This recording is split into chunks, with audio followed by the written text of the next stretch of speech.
আছেন, কোথা থেকে আসছেন সেটা বলেন। প্রিয় দর্শক, আমরা দিনাজপুরের মিনি সুইজারল্যান্ড খ্যাত টিকরির মাঠ, এই তো পাশে, আর পাশে আমাদের এটা হচ্ছে নদী। এটা কি নদী? পুনর্ভবা নদী। পুনর্ভবা নদীর নদী। পাশে আমরা দাঁড়িয়ে আছি।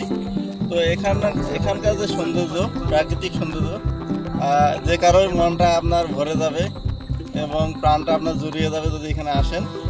তো অনেক অনেক ভালো লাগছে আমাকে। আপনারাও আসতে পারেন এবং এখানকার সৌন্দর্য উপভোগ করে যেতে পারেন। ধন্যবাদ। আপনি বলেন যে এখানে কিভাবে আসা যাবে। এখানে কিভাবে আসা যাবে? আপনারা দিনাজপুর জেলা শহর থেকে আসবেন, সরাসরি দিনাজপুর শহর থেকে আপনারা পুলহাটের দিকে আসবেন, পুলহাট খানপুর রোড। তারপরে সেখানে আসার পরে আপনারা শিকদার হাট দিয়েও আসতে পারেন, অথবা দিনাজপুরের সার্ভিস স্কুল আছে সেই রোড ধরে সরাসরি একবারে ধেদার মোড়, যেটাকে বলে আর কি আউলিয়াপুর ধেদার মোড়, এখানে আসবেন। এখানে আসে জিজ্ঞেস করলে আপনাকে বলে দিচ্ছি টিকিট মাঠটা।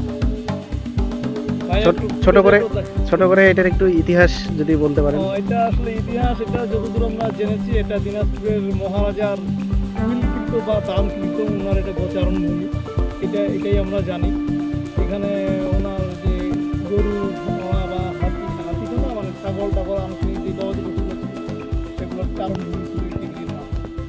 এটা বর্তমান বাংলাদেশ সরকারের একটা খাস সম্পত্তি এবং দিনাজপুরবাসীর জন্য একটা ঐতিহাসিক।